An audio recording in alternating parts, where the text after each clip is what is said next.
નમસ્કાર વિદ્યાર્થી મિત્રો, લાસ્ટ લેક્ચરમાં આપણે રેખીય વિદ્યુતભાર ઘનતા એટલે કે કોઈ સળિયા પર વિદ્યુતભાર છે સતત રીતે વિતરિત થયેલો હોય તો ત્યાંથી કોઈ આર અંતરે આવેલા બિંદુએ બળ કઈ રીતે મેળવવું એ જોયું હતું। તેને આધારે આપણે એક વર્તુળાકાર અર્ધ વર્તુળાકાર રિંગ હોય અને રિંગ પરના કેન્દ્ર પર પણ બળ કઈ રીતે મેળવવું એ વિશેનો પણ આપણે અભ્યાસ કર્યો હતો। હવે આજે જોવાનું છે કે આખી ફૂલ રિંગ હોય અને ફૂલ રિંગ પર રિંગના કેન્દ્રથી આર અંતરે આવેલા કોઈ ક્યુ વિદ્યુતભાર પર લાગતું છે એ બળ મેળવવું છે। અહીંયા આપણે આ રિંગ છે, રિંગની ત્રિજ્યા છે ધારો કે a લઈએ છીએ, ઓકે, અને આ અંતર r છે। રિંગના કેન્દ્રથી r અંતરે આવેલા બિંદુએ ક્યુ વિદ્યુતભાર પર લાગતું બળ છે મેળવવું છે અને આ રિંગ પર ક્યુ વિદ્યુતભાર છે આ રીતે સતત રીતે પથરાયેલો છે। જો આ રીતે આવો આખી રિંગ પર સતત રીતે પથરાયેલો છે અને આ રિંગની ત્રિજ્યા છે ધારો કે a, ઓકે। ચાલો તો બળ મેળવીએ। તો મારે શું કરવું પડે તો કે આ રિંગ પર વિદ્યુતભાર રેખીય રીતે પથરાયેલો છે તો એની એકમ લંબાઈ દીઠ કેટલો વિદ્યુતભાર હશે, એટલે કે અહીંયા મારે એક તો શું લેવું પડશે, સૂક્ષ્મ ખંડ, એક નાનકડો એવો ખંડ છે, હું dx કલ્પીશ। આ શું છે, સૂક્ષ્મ ખંડ dx। તો આ સૂક્ષ્મ ખંડ dx પરનો વિદ્યુતભાર પણ કેવો હશે, સૂક્ષ્મ dq હશે। તો પહેલું એક કામ કરીએ, આપણે સૂક્ષ્મ વિદ્યુતભાર dq છે મેળવી લઈએ। જો કઈ રીતે મેળવશો આપણે પ્રેક્ટિસના ભાગરૂપે કઈ રીતે મેળવીએ છીએ તો કે આની લંબાઈ, આ કેટલી લંબાઈ પર વિદ્યુતભાર છે સતત રીતે પથરાયેલો છે તો આની ત્રિજ્યા કેટલી છે a, તો આ વર્તુળનો પરિઘ કહેવાય, પરિઘ પર વિદ્યુતભાર છે સતત રીતે પથરાયેલો છે તો એમ કહી શકીએ આપણે કે 2πa લંબાઈ પર ક્યુ વિદ્યુતભાર છે સતત રીતે પથરાયેલો છે। આ તો સૂક્ષ્મ લંબાઈ dx પર વિદ્યુતભાર કેટલો અને એ વિદ્યુતભાર કયો હશે, dq। તેથી dq બરાબર શું થશે, dq બરાબર તો કે જો આ સામે ગુણાકારમાં જશે, આ અહીંયા ભાગાકારમાં આવશે તો શું થઈ જશે, q ના છેદમાં 2πa, માફ કરજો અહીંયા વિદ્યુતભાર, ચાલો ને અહીંયા કેપિટલ q લઉં છું, અહીંયા સ્મોલ q કરી નાખું છું તો કેટલો થઈ જશે, કેપિટલ q ના છેદમાં 2πr ઇન્ટુ dx। આ સ્મોલ q વિદ્યુતભાર પર લાગતું બળ મેળવવું છે, અહીંયા હું રકમ થોડીક, ઓકે। ચાલો આ સૂક્ષ્મ વિદ્યુતભાર આપણને મળી ગયો dq। તો જો આ સૂક્ષ્મ વિદ્યુતભાર તમારી પાસે dq છે, આ વિદ્યુતભાર q છે, તેની વચ્ચેનું અંતર જો આપણે જાણતા હોઈએ તો આ એની વચ્ચેના અંતર જો આપણે જાણતા હોઈએ તો આના પર લાગતું બે સજાતીય વિદ્યુતભાર હોય તો આ બળ છે કઈ આ દિશામાં આવશે, આ બળ સૂક્ષ્મ વિદ્યુતભારને કારણે લાગતું હોવાથી બળ પણ કેટલું લઈએ આપણે, સૂક્ષ્મ df જેટલું લઈએ। તો જો અહીંયા આપણે આ જે ત્રિજ્યા a અને r છે દરેક વખતે એક સરખું જ રહેવાનું છે, હવે બદલાશે નહીં, એ બદલાય નહીં તો હું એક ખૂણો ધારો કે આ ખૂણો થીટા છે તો યુગ્મ કોણની જોડની રૂપે આ પણ ખૂણો કેટલો થઈ જવાનો છે, થીટા થઈ જશે। આ થીટા હોય તો df ના બે ઘટક પડે, એક x અક્ષની દિશામાંનો ઘટક કયો આવશે, df cos થીટા, અને બીજો x અક્ષને લંબ ઘટક એ કયો આવશે, df sin થીટા, ઓકે। ચાલો તે જ રીતે આ જેવો સૂક્ષ્મ ભાગ છે એવો જ એક સૂક્ષ્મ ભાગ સામે અહીંયા મળશે, અહીંયા પર પણ સૂક્ષ્મ ભાગ dx અને એના પરનો વિદ્યુતભાર dq। તો જો આ બેવને જોડી દો તો આ વિદ્યુતભાર dq q અને અંતર બેવના એક સરખા જ રહેશે, કેમ કે આ અંતર પણ a છે, આ અંતર પણ r છે તો આ પણ અંતર સેમ રહેશે તો તેના કારણે લાગતું બળ આ દિશામાં આવશે, એ પણ કેટલું હશે, df જ હશે।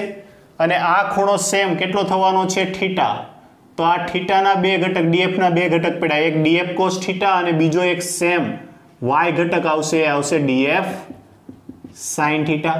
તો અહીંયા જુઓ આ સમમિતિને આધારે જેવી રીતે આ રિંગના આ ભાગ ઉપર એવી રીતે સામેના ભાગ ઉપર સમાન ભાગ પર એના બળ છે એ y ઘટક છે એકબીજાને કેન્સલ કરી દેશે। તો દરેક વખતે આવા સૂક્ષ્મ ભાગોને કારણે અહીંયા દરેક વખતે આવા સૂક્ષ્મ ભાગો આપણે કલ્પના કરશું તો આ દરેક સૂક્ષ્મ ભાગને કારણે માત્ર બળ છે કયા ઘટકને કારણે મળશે, ડીએફ કોસ થીટા ઘટકને કારણે, કેમ કે ડીએફ સાઇન થીટા ઘટક છે એ દરેક વખતે કેવો મળશે? પરસ્પર લંબ દિશામાં, એટલે કે વિરુદ્ધ દિશામાં, માફ કરજો, લંબ નહીં, પરસ્પર વિરુદ્ધ દિશામાં, જેથી એ પોતાની એકબીજાની અસરને કેવી કરી દેશે? નાબૂદ. તો આ છે કેન્સલ આઉટ થઈ જશે. તો ચાલો સૂક્ષ્મ બળ મેળવીએ. ડીએફ બરાબર કે સૂક્ષ્મ વિદ્યુત ભાર ડીક્યુ મૂળ વિદ્યુત ભાર ક્યુ અપોન અંતર કેટલું આવશે? તો કે અંતર છે આને x લઉં તો આ x કેટલા બરાબર હશે? જો આ કાટખૂણો બન્યો તો આ કર્ણ બની ગયો, તો એ કોના બરાબર હશે? a² + r², a² + r² ની 1/2, કેમ કે મારે અહીંયા શું લેવું પડશે? x² લેવો પડશે, અને આ x² કોના બરાબર થશે? જુઓ અહીંયા આ ત્રિકોણમાં, તો કે x² બરાબર a² + r², અને x બરાબર થશે a² + r² ની 1/2. ઓકે, તો અહીંયા x² આવે તો x² બરાબર શું થશે? a² + r².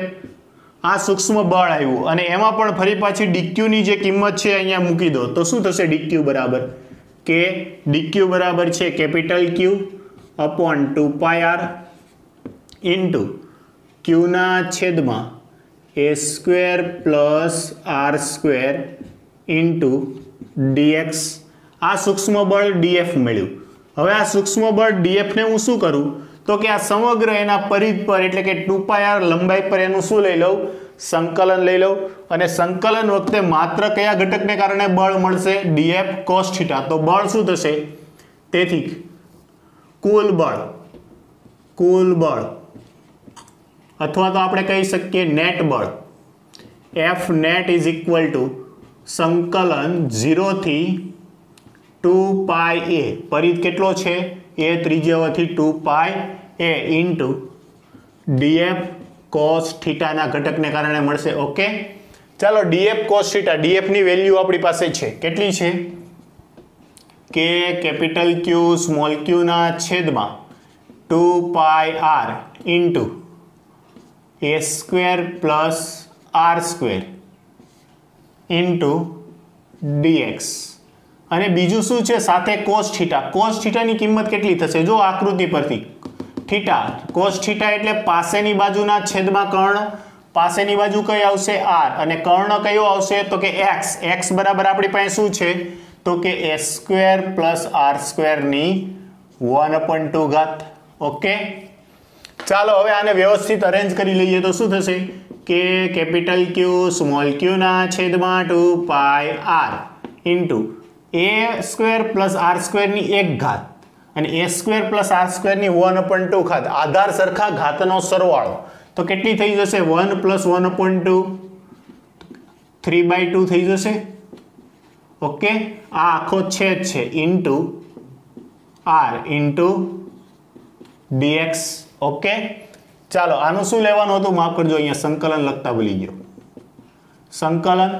હવે સંકલનમાં મેં તમને એક વાત કીધી હતી, જે અચળ હોય, જે બદલાતું ન હોય, એ ક્યાં નીકળી જશે? બહાર. તો જો k ના બદલાય, q નહીં બદલાય, સ્મોલ q નહીં બદલાય, r આ અંતર એકવાર લઈ લીધું એ બદલાવાનું નથી, ફરી પાછું આ પદ નહીં બદલાય, a તો એની ત્રિજ્યા નથી બદલાવાની, આ r એ પણ નથી બદલાવાનું. તો આ બધું જ અચળ થઈ ગયું. બદલાશે શું દરેક વખતે? dx. અને dx શું છે? આ ભાગ જેટલો લઈએ છીએ dx નું આપણે શું કરી દઈએ? સંકલન. તો જો કે capital Q small q into r ના છેદમાં 2πr ઇન્ટુ a² + r² ની 3/2. સંકલન કોનું આવશે? માત્ર 0 થી 2πr dx નું. અને dx એટલે આખો ફરતો ભાગ. આ નાના નાના ટુકડા ભેગા કરો તો વર્તુળનો પરિઘ મળી ગયો. તો આનું dx નું સંકલન શું આવશે? x આવશે. dx નું સંકલન x, a² + r² ની 3/2 ઇન્ટુ dx નું સંકલન આવશે x, અને લિમિટ આવશે 0 થી 2πr. તો આનું સાદરૂપ આપતા શું થશે? કે capital Q small q into r into આની લિમિટ છૂટી પાડો તો 2πr - 0 આવું થશે, ના છેદમાં 2πr ઇન્ટુ a² + r² ની 3/2 2πr કેન્સલ થઈ જશે તો આપણો આન્સર શું આવ્યો? F net equal to k capital Q small Q into આરના છેદમાં a² પ્લસ r² ની 3/2. ઓકે, ચાલો આની દિશા તો જો દરેક વખતે આ ઘટકો કેન્સલ આઉટ થઈ જાય, માત્ર x ઘટકને કારણે મળે છે. તો આમ કહી શકીએ પ્લસ x અક્ષની દિશામાં પ્લસ x અક્ષની દિશામાં. તો આ આપણો આવી ગયો ફાઇનલ આન્સર. અને હવે પણ જો આમાં આગળ વધવું હોય તો એમ કહી શકીએ કે આ ત્રિજ્યાની સરખામણીમાં જો અંતર ખૂબ જ વધારે હોય, ત્રિજ્યાની સરખામણીમાં અંતર ખૂબ વધારે હોય તો ત્રિજ્યાની સરખામણીમાં આ અંતરની સરખામણીમાં ત્રિજ્યાને અવગણી શકો તો અહીંથી આ એ વાળું પદ છે કેન્સલ આઉટ થઈ જાય. પણ એ બહુ આગળની વાત છે, એ જેમ જેમ આગળ વધતા જઈશું એમ આવતું જશે. તો આશા રાખું છું કે તમને આ દાખલો છે એ સમજાઈ ગયો. ચાલો ફટાફટ કોપી કરો, પછી આગળનો ટોપિક જોઈએ. ચાલો વિદ્યાર્થી મિત્રો, હવે આપણે જોવાનું છે બે વિદ્યુત ભાર હોય, એ સજાતીય હોય કે વિજાતીય હોય, એ બંને વિદ્યુત ભારને જોડતી રેખાના મધ્ય બિંદુ પર અથવા તો બંને જોડતી રેખાના કોઈ બિંદુ પર ત્રીજો વિદ્યુત ભાર ક્યાં મૂકવો કે જેથી તેના પર લાગતું પરિણામી બળ છે શૂન્ય થાય. પરિણામી બળ છે શૂન્ય ક્યારે થશે? જોઈએ. ધારો કે આ બે વિદ્યુત ભાર છે Q અને 4Q. ઓકે, અને એમાં પર આપણે કોઈ Q વિદ્યુત ભાર છે ત્રીજો વિદ્યુત ભાર મૂકવો છે. જોજો આ છે, હું ત્રીજો વિદ્યુત ભાર ધારો કે અહીંયા મૂકું છું કેપિટલ Q. ઓકે, જોજો હવે આ વિદ્યુત ભારને હું લઉં છું 1, આ વિદ્યુત ભારને ધારું છું 1 અને આ વિદ્યુત ભારને ધારું છું 2. એટલે કે આમ કહી શકીએ આપણે Q2 ઇક્વલ ટુ 4 કુલમ અને Q1 equal to Q coulomb. એટલે ઓકે, ચાલો હવે 1 2 લખવાની જરૂર રહેતી નથી. તો આ ધન વિદ્યુત ભાર છે, આ Q પણ ધન વિદ્યુત ભાર છે. તો આ બંને આ વિદ્યુત ભારને કારણે Q પર લાગતું બળ કઈ બાજુ હશે? આ બાજુ. આ શું છે? F1 ને કારણે. તેવી જ રીતે જો આ પણ ધન વિદ્યુત ભાર છે, આ પણ ધન, આના પર પણ લાગતું બળ કઈ બાજુ હશે? આ બાજુ F2. તો આના પર લાગતું પરિણામી બળ છે શૂન્ય થશે નહીં, કેમ કે બંને એક જ દિશામાં, એટલે આ વિદ્યુત ભાર આ બાજુ ગતિ કરવા લાગશે નહીં. તો કે આ પ્રોબેબિલિટી સાચી નથી. ચાલો આ બાજુ મૂકી જોઈએ. અહીંયા મૂકું છું. ફરી પાછા બે સજાતીય વિદ્યુત ભાર, તો આ વિદ્યુત ભાર અહીંથી દૂર ભાગે આ F1 ને લીધે. ઓકે, આ પણ ધન વિદ્યુત ભાર છે તો આ બળ આ બાજુ લાગશે F2.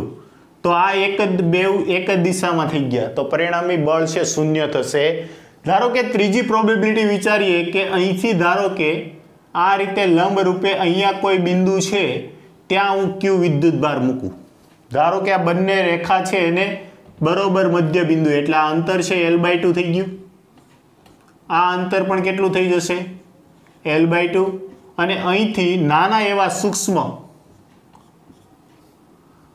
અંતર ધારો કે x જેટલા અંતરે મૂકીએ તો થશે શું? જો આ અંતર L/2, આ L/2, આ x, તો અહીંથી આ વિદ્યુત ભારને કારણે આના પર લાગતું બળ છે આ બાજુ હશે, આ રીતે ઉપર તરફ જતી દિશામાં.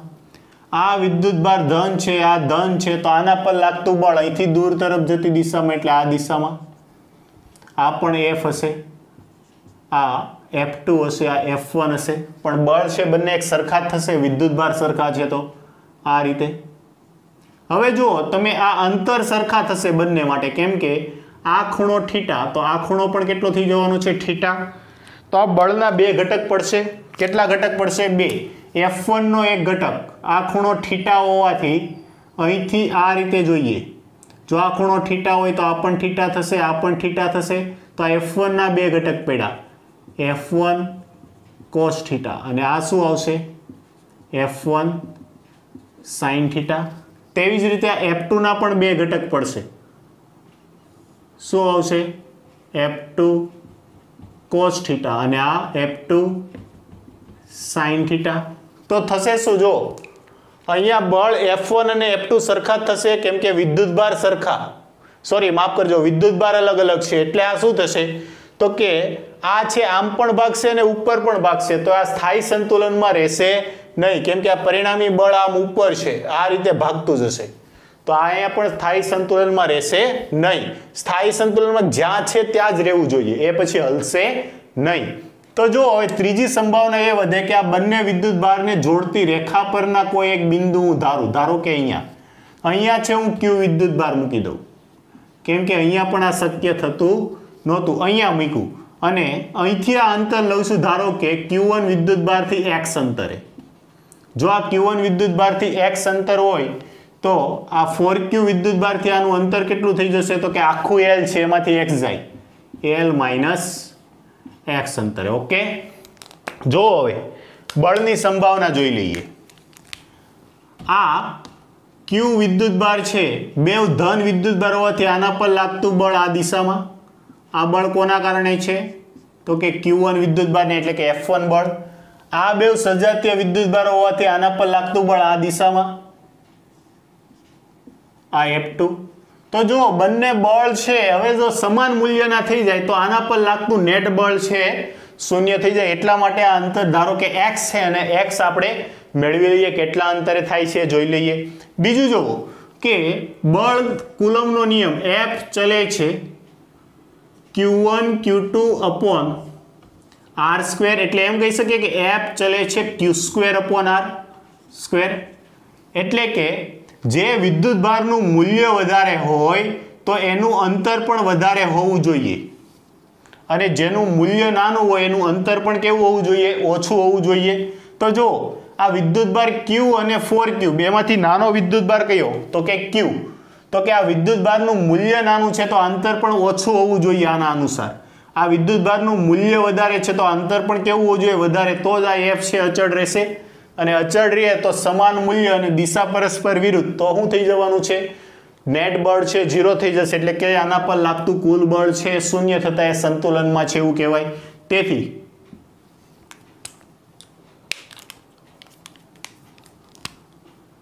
Q વિદ્યુત ભાર પર લાગતું બળ શૂન્ય થાય તો તે સંતુલનમાં છે એવું કહેવાય, સંતુલનમાં છે એવું કહેવાય. તેથી F1 is equal two F2. ચાલો F1 માટે વિદ્યુત ભાર છે Q, આ વિદ્યુત ભાર છે સ્મોલ q, તો K capital Q small q ના છેદમાં અંતર કેટલું આવશે, x square is equal two આ અંતર, તો કે વિદ્યુત ભાર અચળાંક K 4Q, આ વિદ્યુત ભાર છે Q ના છેદમાં અંતર કેટલું આવશે, L માઇનસ x નો વર્ગ, K capital Q small q cancel out થઈ ગયા. તો જો અહીંયા શું વધ્યું, 1 ના છેદમાં x square is equal two 4 ના છેદમાં L minus x square. Okay, બંને બાજુ વર્ગમૂળ કાઢો તો શું થશે, 1 upon x is equal to 2 upon L minus x. ઘણાને એમ થશે કે સર 4 નો વર્ગમૂળ પ્લસ ઓર માઇનસ 2, પણ અંતર કદાપી ઋણ ના હોય તેથી અહીંયા આપણે પ્લસ જ લઈએ છીએ, અથવા તો તમે એકવાર લઈને ચેક કરી જોજો પ્લસ ઓર માઇનસ 2 લઈને. આન્સર છે તમારો 2 વાળો સાચો આવશે. ઓકે, આનો ક્રોસ ગુણાકાર કરો, L minus x is equal two 2x, તેથી L is equal two 3x, તેથી x બરાબર L બાય 3. અને આ x અંતર છે ક્યાંથી લીધું હતું, તો કે Q વિદ્યુત ભારથી, Q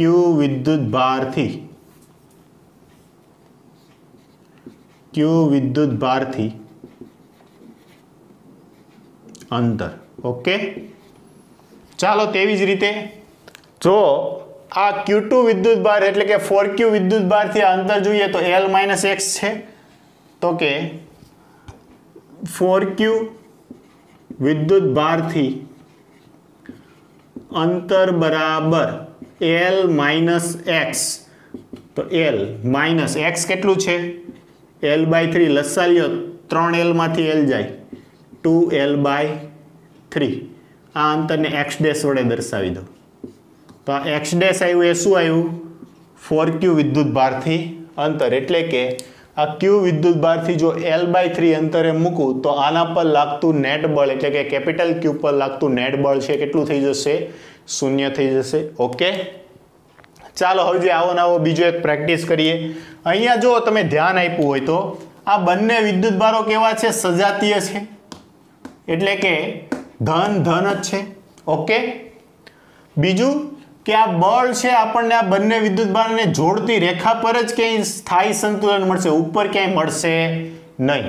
તો જો હવે આ વિદ્યુત ભાર એક ક્યુ છે, એક માઇનસ ક્યુ છે, અને હવે તમારે કેપિટલ ક્યુ વિદ્યુત ભાર છે ક્યાંક મૂકવો છે. તો જો પહેલું જે રીતે અહીંયા વચ્ચે મૂક્યું તો એ રીતે અહીંયા મૂકી જોઈએ કેપિટલ ક્યુ. ઓકે, તો જો આ બે સજાતીય વિદ્યુત ભારો, સજાતીય વિદ્યુત ભારો વચ્ચે બળ કેવું લાગે? આ સેમ લઉં છું, Q1 ઇક્વલ ટુ Q અને Q2 equal to minus Q. તો આ સજાતીય વિદ્યુત ભારો વચ્ચે બળ કઈ દિશામાં? આ દિશામાં, આ F1 બળ. તેવી રીતે આ વિજાતીય વિદ્યુત ભારો છે, વિજાતીય વિદ્યુત ભારો વચ્ચે આકર્ષી બળ લાગે એટલે Q વિદ્યુત ભાર કઈ બાજુ ભાગશે? આ બાજુ. બંને એક જ દિશામાં થઈ ગયા એટલે વચ્ચેવાળી પ્રોબેબિલિટી આપણી કેવી પડી ગઈ? ખોટી. ચાલો અહીંયા મૂકી જોઈએ. ઓકે, અહીંયા Q વિદ્યુત ભાર મૂકું છું. તો જો આ Q2 ને કારણે પહેલા લઈ લઈએ તો બે વિજાતીય વિદ્યુત ભારો, વિજાતીય વિદ્યુત ભારોને કારણે બળ આકર્ષી, આ બે સજાતીય વિદ્યુત ભારો એટલે અપાકર્ષી. તો જો આ બે બળના મૂલ્ય સરખા થાય તો આ બિંદુ પાસે બળ છે 0 થાય Q વિદ્યુત ભાર પર. પરંતુ જો મેં તમને અહીંયા શીખવાડ્યું હતું કે જો વિદ્યુત ભાર વધુ તો અંતર વધુ હોવું જોઈએ. આ વિદ્યુત ભાર મોટો, આનું મૂલ્ય લ્યો, વિદ્યુત ભાર કેવો છે? મોટો, તો અંતર કેવું હોવું જોઈએ? મોટું. તેથી આ પ્રોબેબિલિટી પણ કેવી પડી ગઈ? ખોટી. તો ચાલો આ બાજુ આવીએ.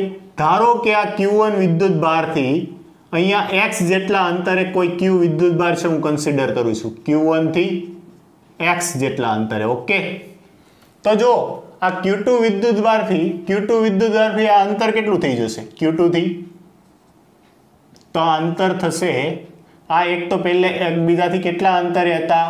તો કે L અંતરે. ઓકે, તો આ અંતર થઈ જશે L પ્લસ x.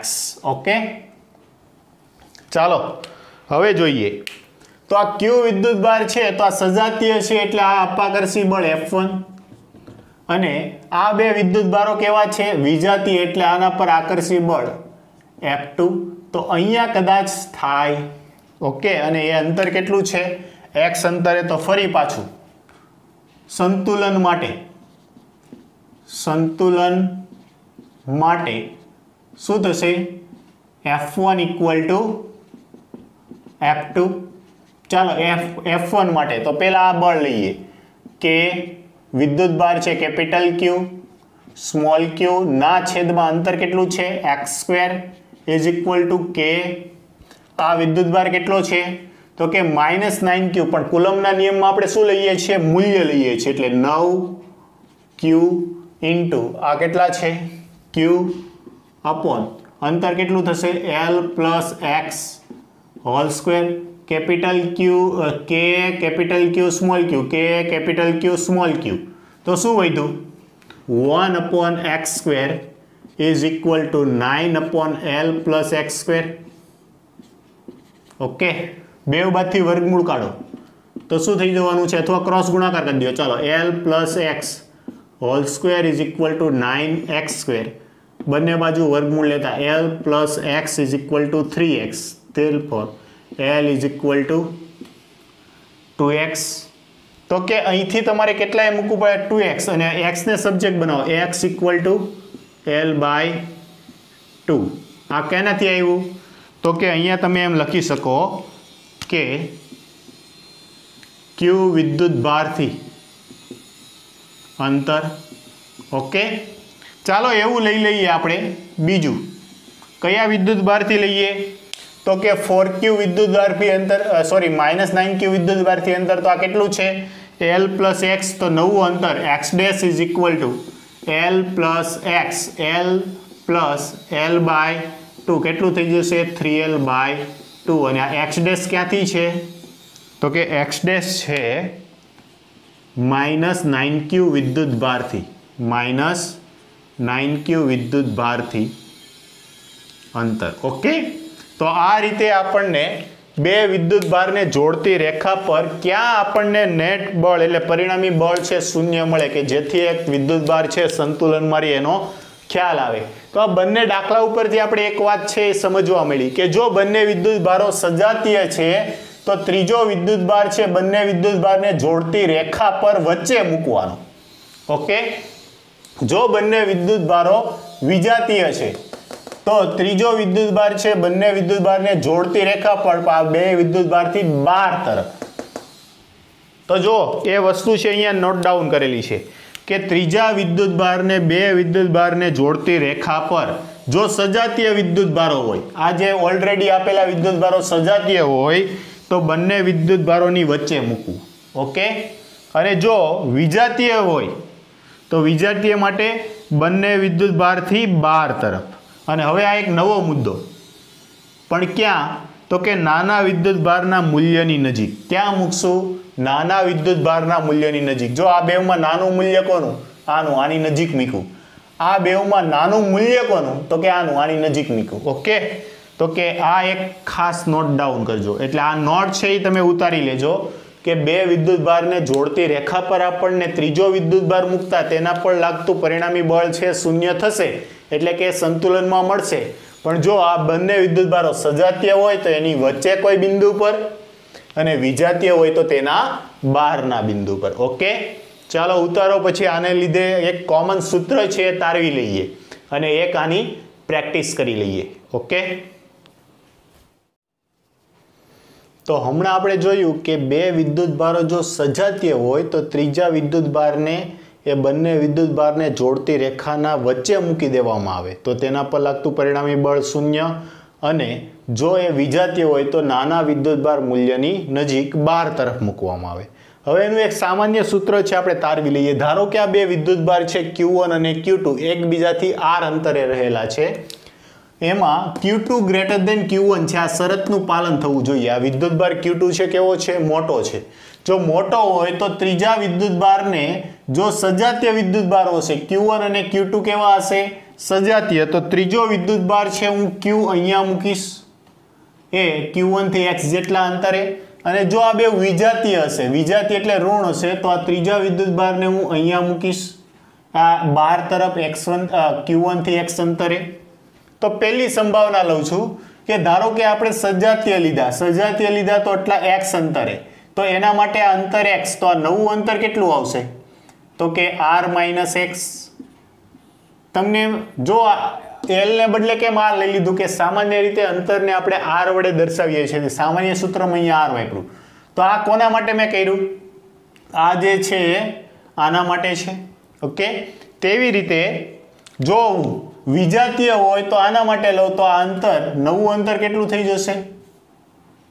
નવું અંતર r + x જે Q2 વિદ્યુત ભારથી હશે. ઓકે, ચાલો હવે સામાન્ય સૂત્ર તરફ આગળ વધીએ. તો જો બંને માટે બળ છે અહીંયા પણ 0 થશે, અહીંયા પણ 0 થશે નેટ બળ. તો એના માટે આપણે એમ કહી શકીએ તો કે F1 = F2. Q1 વિદ્યુત ભારને કારણે આના પર લાગતું બળ પ્લસ લઉં છું Q2 વિદ્યુત ભારને કારણે આના પર લાગતું બળ છે F2 લઉં છું. ઓકે, જો ચાલો દરેક વખતે આ Q1 વિદ્યુત ભારથી અંતર x જ છે, બંને વખતે એક અંતર તો સરખા જ છે. તો એના માટે બળનું સૂત્ર શું આવશે? બળનું સૂત્ર તો કે K કેપિટલ Q, બીજો વિદ્યુત ભાર છે સ્મોલ q1 અને અંતર કેટલું છે? x એટલે x² બરાબર. હવે જોજો ધ્યાન આપજો, પહેલા સજાતીય માટેની શરત લઉં છું. તો આ બે સજાતીય હોય તો આ બે વચ્ચે લાગતું બળ K કેપિટલ Q, Q2 ના છેદમાં અંતર કેટલું લેવાનું છે મારે? r - x². આમાં વિજાતીય માટે લઈ લો. તો જો વિજાતીય માટે આ અંતર છે એક સરખું છે x, તો આ તો સરખું જ રહ્યું.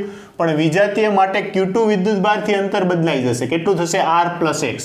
એટલે અહીંયા હું લઉં છું માઇનસ+. ઓકે, સમજાય છે? આ માઇનસ+ શા માટે લીધું?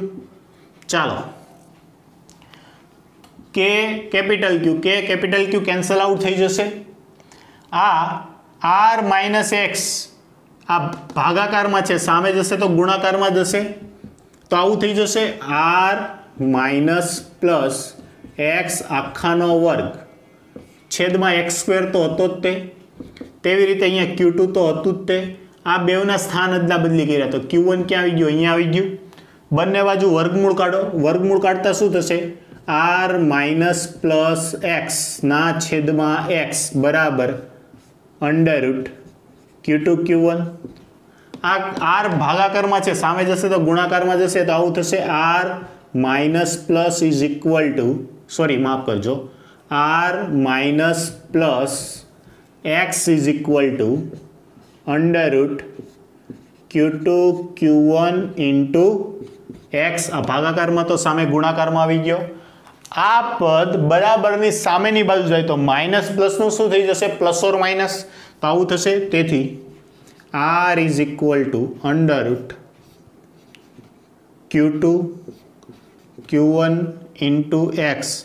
માઇનસ પ્લસનું શું થઈ જશે? Plus or minus x. આમાંથી એક્સ સામાન્ય નીકળે તો આવું થશે r is equal to x સામાન્ય નીકળો તો કાઉન્સમાં શું વધ્યું?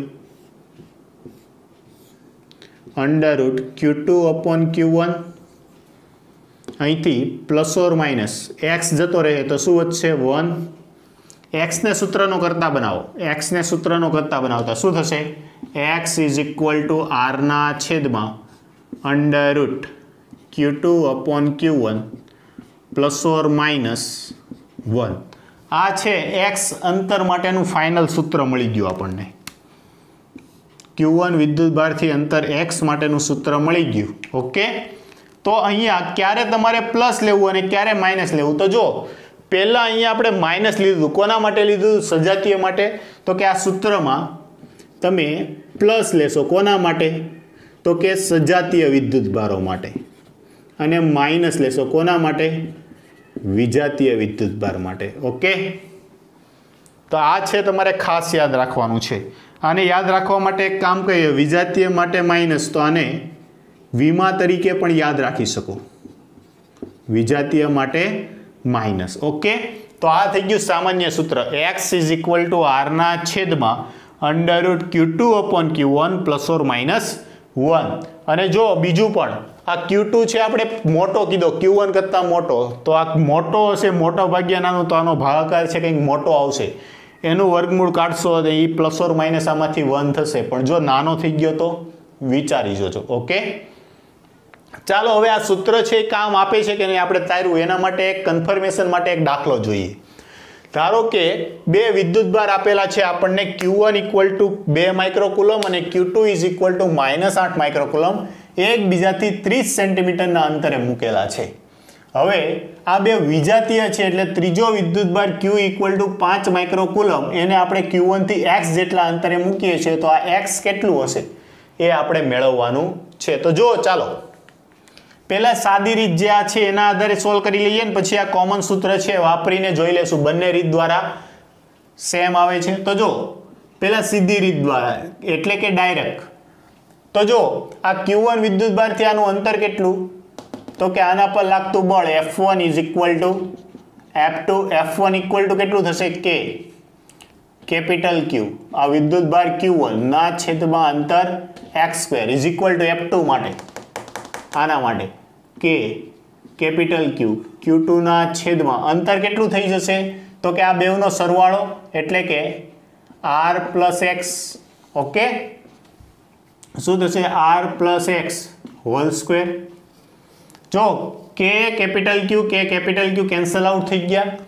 Q1 નું મૂલ્ય મૂકો. કેટલા છે? 2 માઇક્રો એટલે 10⁻6 ના છેદમાં x² is equal two Q2 નું મૂલ્ય મૂકો. Q2 નું કેટલું છે? -8, પણ આપણે મૂલ્ય લેવાનું એટલે 8 માઇક્રો એટલે 10⁻6 ના છેદમાં R plus x whole square cancel out થઈ ગયા.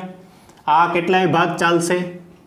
4 પર. તો પદ કંઈક આવું વધ્યું 1/x² is equal two 4/R plus x whole square. Cross ગુણાકાર કરો. ક્રોસ ગુણાકાર કરો તો શું થશે? R plus x whole square is equal two 4x². બંને બાજુ વર્ગમૂળ કાઢો. વર્ગમૂળ કાઢતા શું થશે? R plus X is equal two 2x. તેથી આર ઇક્વલ ટુ શું થશે 2x માંથી x જાય x અને x બરાબર આપણી પાસે x બરાબર r અને r બરાબર કેટલા છે 30 સેન્ટીમીટર. તેથી આ x બરાબર કેટલા અંતરે આવ્યું 30 સેન્ટીમીટર અને x છે એ કોનાથી અંતર છે તો કે x છે q1 વિદ્યુત ભારથી અંતર. તો કે q1 વિદ્યુત ભારથી 30 સેન્ટીમીટરના અંતરે. તેવું તમને q2 થી પૂછ્યું હોય તો કે આ 30 પ્લસ 30 કેટલું થઈ જશે 60. ઓકે, સમજી શકો છો. ચાલો હવે જે આ સૂત્ર તાર્યું એના આધારે આપણે સોલ્વ કરવી. સૂત્ર આધારે ચાલો, બંને વિદ્યુત ભારો કેવા છે વિજાતીય છે.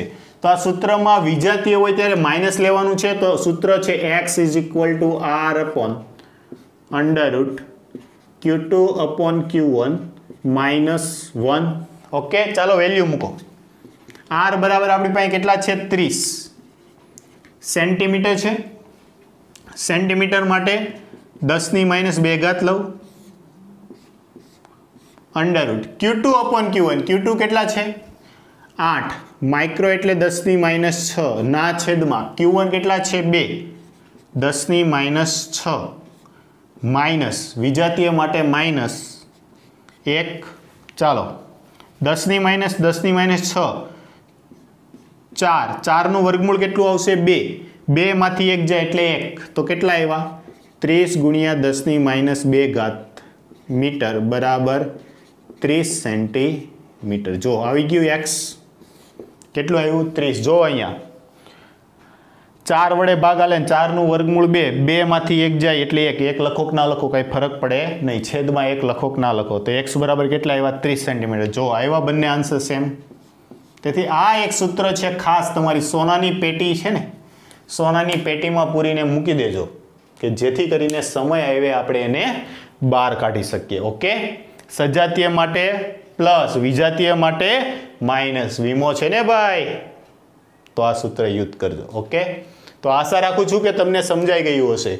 અને હવે પછી નેક્સ્ટ એટલે કે કાલના લેક્ચરમાં આપણે આના કરતાં વધુ સંતુલન માટે જ પણ સંતુલનના બીજા પણ પ્રકારો છે એને આધારિત જે દાખલાઓ છે એને પ્રેક્ટિસ કરશું. કોપી મારી લો ચાલો ફટાફટ.